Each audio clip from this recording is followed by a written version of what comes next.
Good day, family. This is day one of our series on discipline, and the subject is why discipline still matters in the Christian life.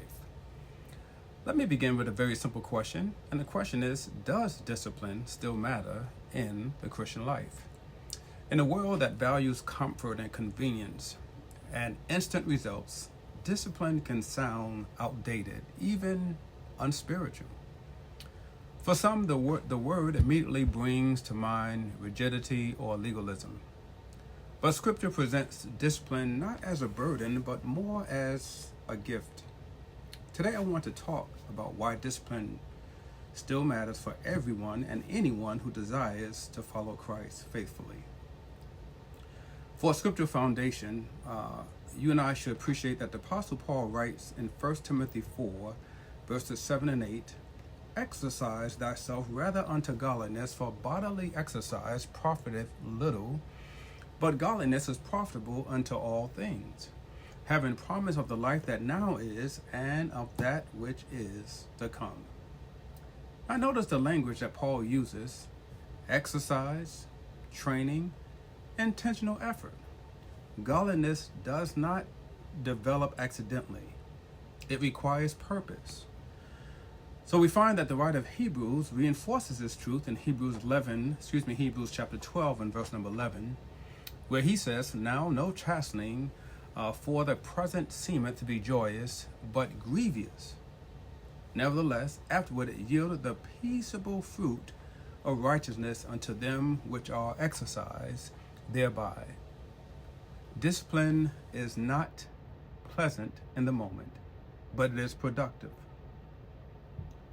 Scripture consistently connects discipline to growth, maturity, and righteousness. I wonder, is there a way that we can clarify the tension between the two? Because here's something we need to understand clearly. Discipline is not about punishment. Discipline is about formation. God disciplines because he loves, not because he's harsh. And I would tell you that without discipline, faith becomes reactive, obedience becomes optional, and growth becomes inconsistent. Discipline gives direction to desire, it channels intention into action, and following Christ requires more than good intentions. It requires daily decisions. Here's a word of practical application for both you and I. We ought to begin bringing this into our everyday life, considering the impact of discipline. Discipline shows up when we choose prayer, even when life is busy. Discipline shows up when we open the Bible, open the scriptures, and find ourselves away from distractions. And of course, guarding our thoughts, our words, and our habits. All of those are forms of discipline. And none of this happens automatically.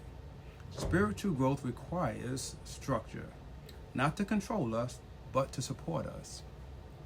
And discipline doesn't restrict freedom, it creates the space for faithfulness.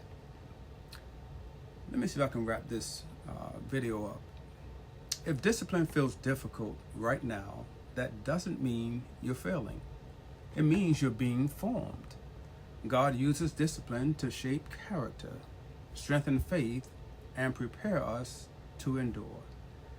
Discipline still matters because faith that lasts is faith that is trained. Discipline is not about perfection, it's about faithfulness. And this is what it means to be formed to fight. Thank you for spending just a few minutes with me. God bless.